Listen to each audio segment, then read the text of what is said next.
원탁의 기자들 K가 모였습니다. KBS 김준범, 석민수, 이세중 기자 함께합니다. 안녕하세요. 안녕하세요.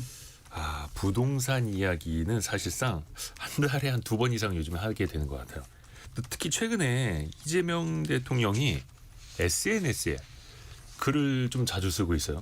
그리고 대부분이 부동산 관련 글이고요. 좀 어떻게 보고 계세요, 최근에? 성민수 기자? 네.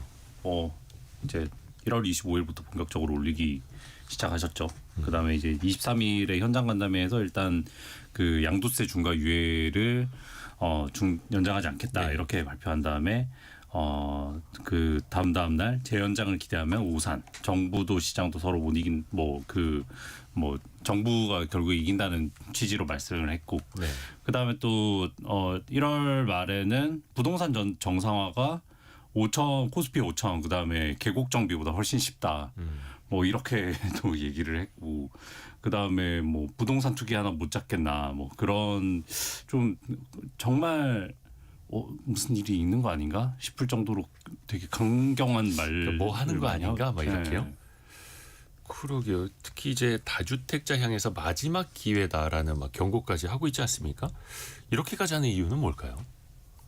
그러니까 뭐 김준범 그 기자. 정책에 대한 찬반이나 뭐 성공 실패에 대한 여부는 이제 일단 좀 이따 얘기한다고 치고, 저는 네. 개인적으로 되게 의아하더라고요. 의아해. 보통 우리 속담에 예. 우리가 섣을 지고 불로 뛰어 들어간다 이런 게 있잖아요. 네. 사실 부동산 이슈만큼 우리나라에서 폭발력이 강한 뉴스가 거의 없는데, 그리고 전투에 비하면 부동산과의 전투에서 이기기가 쉽지가 않거든요. 지금까지 이긴 정부가 없고, 이겼으면 부동산 값이 이렇게 돼 있을 리가 없잖아요. 그러니까 확률적으로도 승패 확률도 따지자면 패의 확률이 높은데 왜 대통령 스스로 저렇게 뉴스의 전면에 내세울까? 뭐가 있나? 이런 생각은 하는데, 네네네. 저도 뭐가 뭔지는 저도 모르니까 약간 의아했어요. 정치적으로 저게 본인에게 도움이 되나? 왜 저러지? 이런 생각은 했습니다, 개인적으로. 특히 네. 요즘에 뭐라 해야 될까, 좀 인터넷 용어로 피치를 올리고 있지 않습니까? 그 업로드하는 그 SNS 글의 빈도도 그렇고 내용도 상당히 강해지고 있고, 오늘 아침에도 비슷한 글을 또 하나 올리셨던데. 오늘도 올렸어요? 오늘 아침에도 그 뭐 망국적인 뭐 투기 뭐 이런 식의 또 뉘앙스는 계속해서 또 이제 강조를 하고 있는데, 요거 이 질문이 어떨지 모르겠습니다만, 진짜 코스피 5천 달성하는 것보다 부동산 시장 잡는 게 쉬운 일일까요? 저도 그 얘기 이세중 들었을 기자. 때 예. 저도 궁금하긴 하더라고요. 사실 근데 이제 지금 최근 들어서 메시지를 계속 내는 게 결국엔 다주택자 이슈잖아요. 네. 그러니까 5월 9일에 다주택자 양도세 중과 유예했던 게 종료가 되고 더 이상의 유예는 없다. 그러니까 기회 있을 때 팔아라. 물건 내놔라, 이런 메시지를 계속 냈잖아요. 그러면서 어제 뭐 강남의 호가가 뭐 몇 억 떨어졌다는 그런 기사를 공유하기도 했고, 직접 대통령이.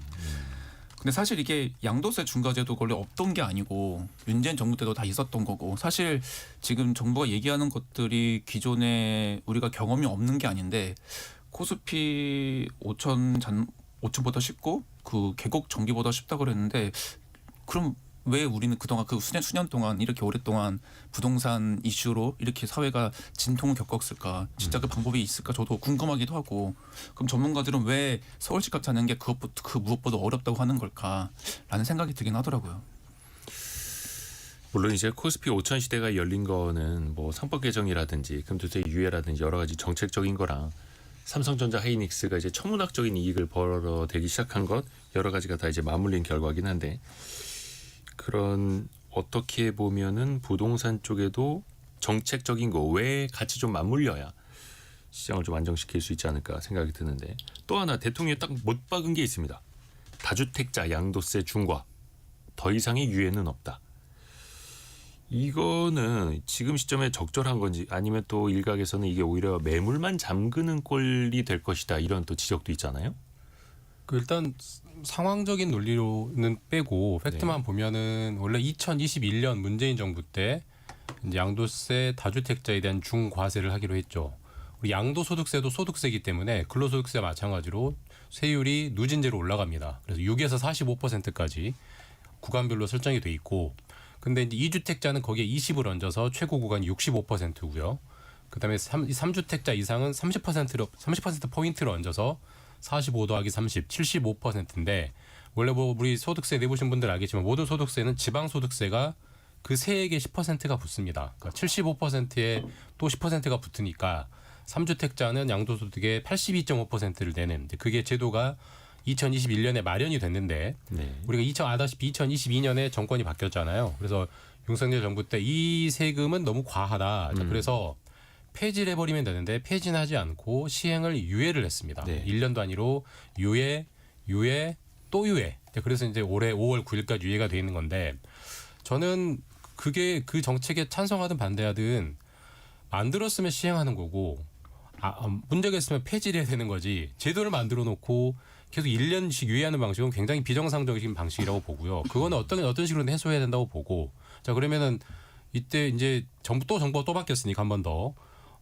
그냥 시행을 하든지 아니면 이 제도는 문제가 있으니까 폐지를 하든지 둘 중에 하나를 선택하면 되는 건데 어쨌든 이번 정부는 시행하는 게 맞다라고 보고 유예라는 불투명성을 걷어낸 거니까 저는 불투명성을 걷어냈다는 측면에서는 긍정적으로 평가하고요. 다만 이제 이런 게 부동산 시장 안정에 도움이 되느냐는 저도 잘 모르겠습니다. 좀 지켜봐야 알 것 같다.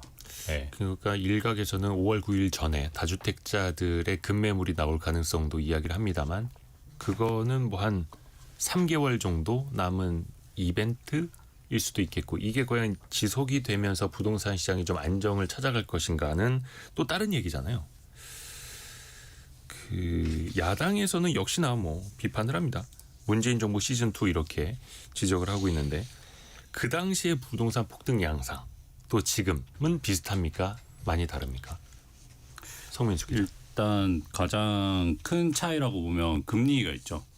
사실 문재인 정부 초기 출범할 때 이제 부동산에 굉장히 자신감을 보이면서 그때 굉장히 많은 대책들을 쏟아냈었는데 한 가지 간과했던 게 사람들이 이제 예전 그 이전 정부보다 금리가 훨씬 더 낮아진 수준에서 그 주택을 사는 데 있어서 유동성이 풍부했단 말이죠. 네. 그래서 사람들이 다른 투자 수단보다 부동산으로 쏠려갔는데 거기에 대해서 좀 예측을 못한 것 같이 초반에 많이 집값이 올랐잖아요. 네. 근데 지금은 확실히 금리가 좀 높은 상태고 그다음에 이창용 하는 총재가 계속 부동산 시장을 언급하면서 금리를 지금 경기가 나쁜데도 내리지 않고 있죠. 그래서 그 외부 환경이 좀 다르다 이렇게 볼 수 있고 그다음에 정책적인 공통점을 찾는다면 사실 뭐 저도 방금 찾아보니까 그 이재명 대통령이 1시간 전에 그 뭐 수백만 청년들이 결혼 출산을 포기하는 피눈물은 안 보이십니까? 돈이 마귀라더니 설마 마귀에게 최소한의 양심을 빼앗긴 건 아니겠지요? 이렇게 올렸는데 그리고 22분 전에 또 한 번 올리셨네요. 버티는 것보다 파는 것이 일찍 파는 것이 늦게 파는 것보다 유리할 겁니다라고 자주 올리시네요. 근데 이제 사람들이 부동산에 투자하는 거는 정말 투자하면 가격이 오른다는 학습 효과가 이미 지금 한 10년 가까이 이게 확고하게 자리를 잡았어요. 그래서 사람들이 이제 수익성을 생각하면 사실 한 채의 집도 있어야 되고 그러니까 당연히 집을 사는 거를 고려할 수밖에 없는 상황인 건데 그걸 마치 이제 탐욕이다. 이 인간은 선의를 갖고 자산을 투자해야 된다 이렇게 생각하는 것 같거든요. 정책을 함에 있어서. 그러니까 이게 부동산 시장도 그렇고 모든 경제가 이제 수요와 공급인데 뭐 공급 이야기도 뒷부분에 하겠습니다만 공급이 빠르게 안 되니까 수요 억제책부터 이제 계속 같이 쓰고 있는 건데 또 한편에서는 다주택자들의 매물이 나오도록 하는 것도 공급이잖아요. 그렇게 해서 양도세 중과 유예를 종료하고 또 하나가 보유세를 높여서 다주택자들의 매물을 내놓게 하는 것 아니냐라는 전망들은 있는데 글쎄요. 다주택자의 매물 유도로 이어질까요? 그러니까 지금 이재명 대통령이 SNS에 계속 올리는 거 보면 지금의 팔 기회다 하는 거 보면 뒤에 다른 카드가 있기 때문에 지금 팔아라는 또 시그널로도 읽을 수 있는 거잖아요. 근데 이제 시장에 이세준 이제 기자. 전화를 돌려보면은 네. 이렇게 매물이 늘었어요라고 말하는 중개사는 사실 없더라고요. 서울에서. 아무리 전화를 돌려도 근데 뭐 가끔 가다가 보도에 나오는 한 건씩 그런 다주택자 매물 내놓은 건 있죠. 근데 뭐 다주택자들이 이전에는 뭐 매물 내놓는 게 없었습니까? 당연히 있었죠. 그러니까 매물 자체가 서울 봤을 때 지금 거의 변화가 없고요. 사실상 아직까지는. 그러니까 그것도 아이고 안 되겠어요. 5월까지 잔금 치러야 돼요. 뭐 빨리 최저가로 시장가로 던지겠어요는 또 아니고. 뭐 그런 사람도 뭐 있을 수는 있죠. 예. 뭐 아예 없진 않겠죠. 하지만 우리가 이제 시장의 변화가 일어났다고 말할 만큼의 움직임이 있지 않고 정말 특이 케이스를 한두 건 있고 물론 뭐 중개사분들은 이제 한 3월 정도 돼서 정말 물건 내놓을지 좀 봐야 될 것 같다라고 얘기긴 하는데 아직까지는 다주택 분들도 눈치 보게 하고 있다. 그렇기 때문에 대통령도 계속해서 메시지를 던지는 게 아닌가 싶긴 하더라고요. 오히려 안 되기 때문에. 근데 정부도 이제 이 다주택자 양도소득세 중과세 하나로 네. 이거 하나로 집값을 잡을 수 있을 거다라고 생각할 것 같지는 않고요. 그건 말이 안 되는 것 같고 뭐 부동산 정책을 처음 해보는 사람들도 아닌데 분명히 이제 정책 패키지가 딸려올 텐데 그러니까 그 아까 이대호 기자님 말씀처럼 모든 자산은 수요와 공급에 따라서 결정되는 게 맞고요. 다만 한 가지 변수는 수요와 공급 플러스 세금이 결정하는 겁니다. 우리가 주식도 부동산도 금도 다 하나의 자산이라고 보면 거기에 내가 나오는 수익에 세금이 들어가면 그만큼 나의 수익률은 떨어지는 거잖아요. 자, 그러면 수익률이 떨어지는 게 확실하다면 사람들이 거기에 돈을 덜 넣겠죠.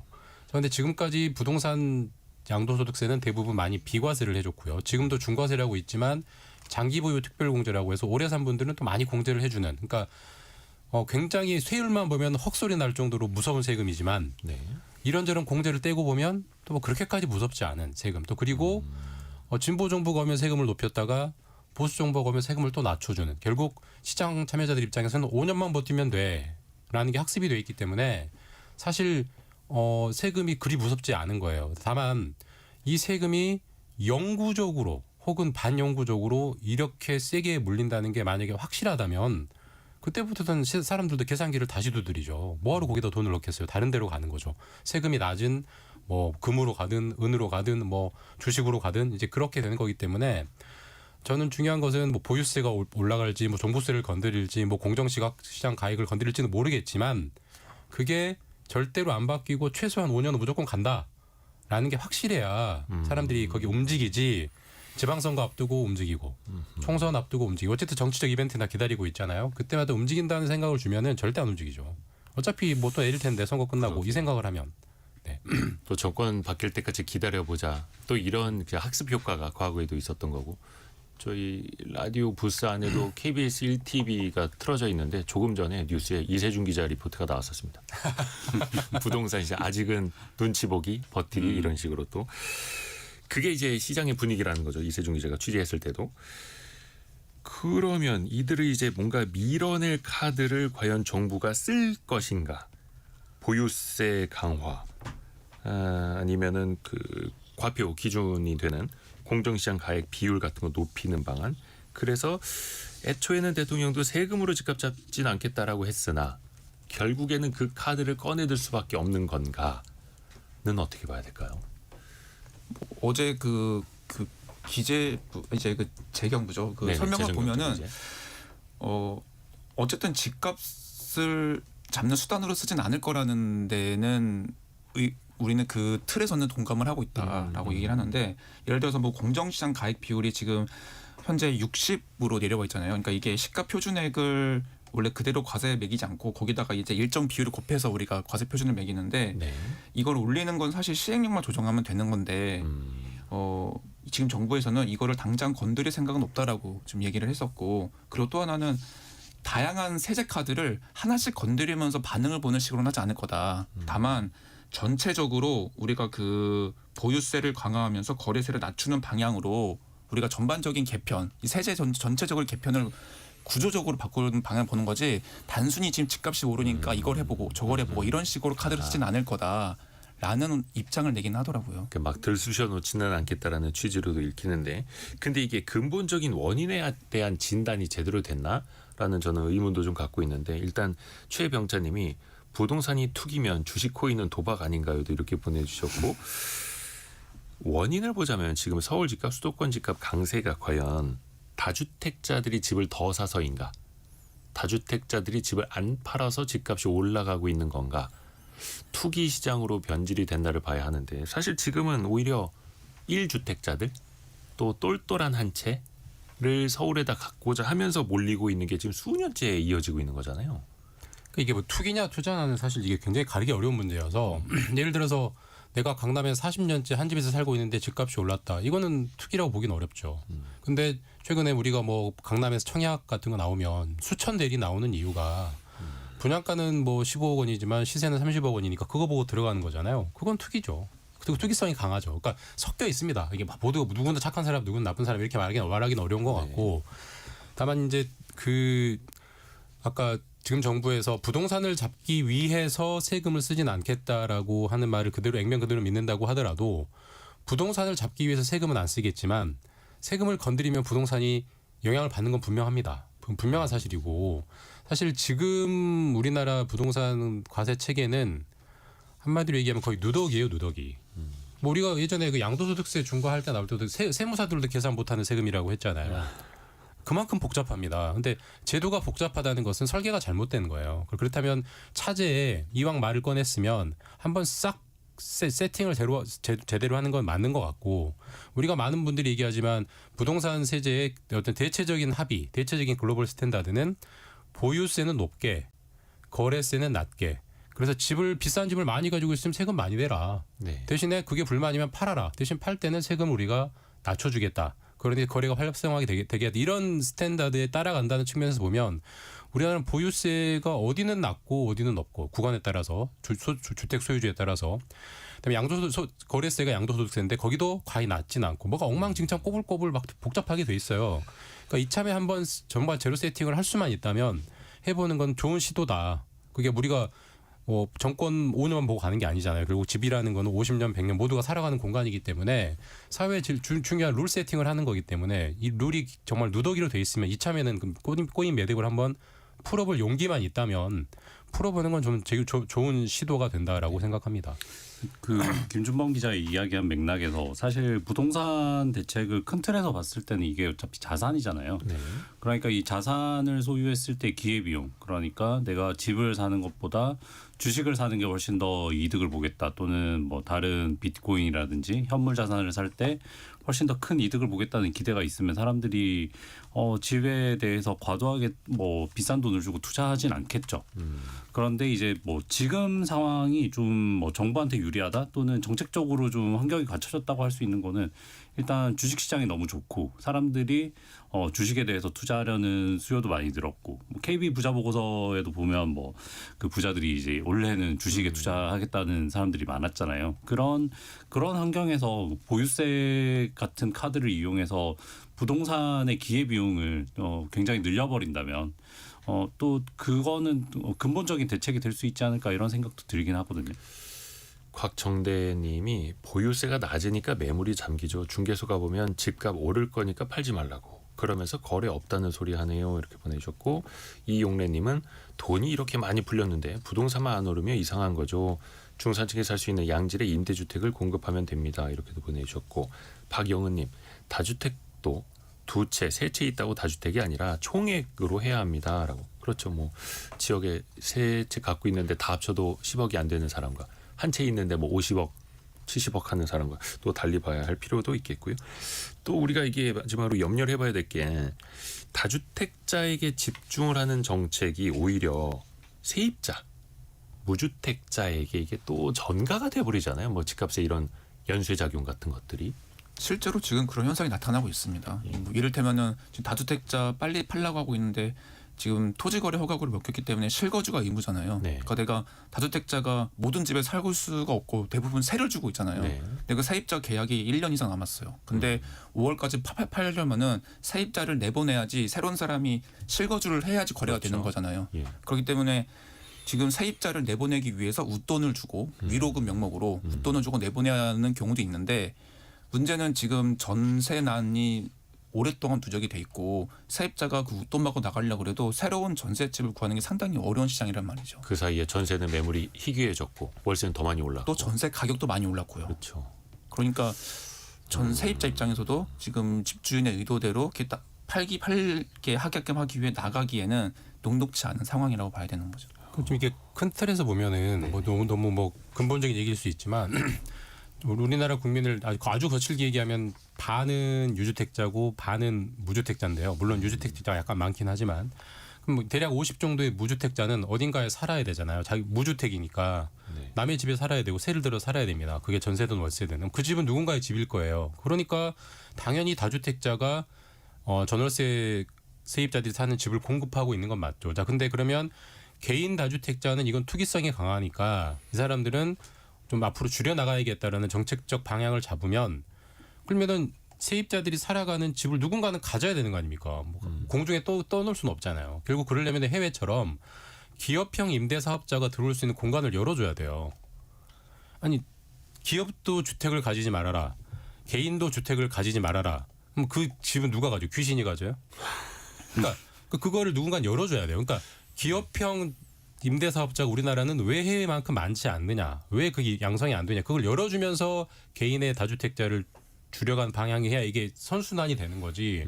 무조건 집 갖지 마. 그러면은 어떻게 하자는 겁니까? 세입자의 집은 누군가는 가지고 있어야 되는 건데. 그렇죠. 네, 그렇죠. 네. 누군가 다주택자가 있어야 세입자에게 공급해줄 전세나 월세집이 있는 거니까. 그 얼마 전에 1월 29일에 공급대책 수도권에 6만 원 추가 공급 이야기가 나왔는데 이제는 과연 그 실현 가능성은 어떠할까도 따져봐야 되고 서울시에서는 오히려 정비 사업을 더 빨리 해야 되는데 왜 자꾸 공공주도 그 임대를 낀 공공주도에 이제 그 집중만 하느냐. 또 서울시랑 정부가 또 이게 대립각을 세우고 있습니다. 좀 어떻게 판단을 해봐야 될까요? 그 이번에 내놓은 대책들 중에 핵심 지역이 이제 뭐 태릉 그리고 용산, 용산, 과천 이런 지역인데 어느 곳 하나 지자체랑 갈등을 겪지 않는 데가 없습니다. 그러니까 사실 이게 정부가 마음을 먹어도 뭐 서울시 같은 경우 도시계획위원회 승인이 있어야 되고 건축 인허가 구청 관할이고 사실 지자체 협조 없이는 제대로 추진되기가 힘들거든요. 근데 지금 물론 뭐 6월 지방선거라는 이슈가 이렇게 있은 배경도 있겠지만 어쨌든 서울시에서는 그 지금 정부가 역점을 두고 있는 사업에 대해서는 다 이견을 내고 있기 때문에 뭐 정부에서는 충분히 협의 가능하다고 했지만 우리가 이미 과거에 이미 다 추진하려다가 무산됐던 경험이 있는 지역들이기 때문에 아 이러면 또 제대로 안 되는 거 아니야? 지금부터 빠르게 추진해도 최소한 7, 8년 이상은 걸릴 텐데 그러면 주택 공급은 참 먼 얘기구나라는 생각이 들게 되는 거죠. 그러니까 저는 흥묘백묘론 같아요. 아니 공급을 민간이 하든 공공이 하든 공급을 잘하면 되는 거지. 네, 많이 지금 하면 여기서 되죠. 민간이 하는 게 중요하냐 공공이 하는 게 중요하는 전혀 문제가 아닌 것 같고 아마 이게 지금 전형적인 그냥 정쟁거리 정치적 말싸움을 하고 있다. 그러니까 민간이든 공공이든 공급을 잘하게 하면 되는 거다. 저는 그렇게 봅니다. 네. 사실 한국에 건설사가 없는 것도 아니고 민간과 공공이 동시에 할 수도 있는 거죠. 지금 상황에서는. 그렇죠. 네. 자 그리고 두 번째 이슈로 넘어가야 하는데 그 사이에 코스피의 매수 사이드카가 발동이 됐군요. 하루는 매도 사이드카, 하루는 매수 사이드카. 오늘은 4% 이상, 4.3% 오른 그건 몰랐는데. 215포인트, 5,165까지 올라가고 코스닥은 2.7% 오른 1,127까지 올라가고 있습니다. 아 경제 상식 퀴즈 한 번 더 내드리고 두 번째 이슈로 넘어갈게요.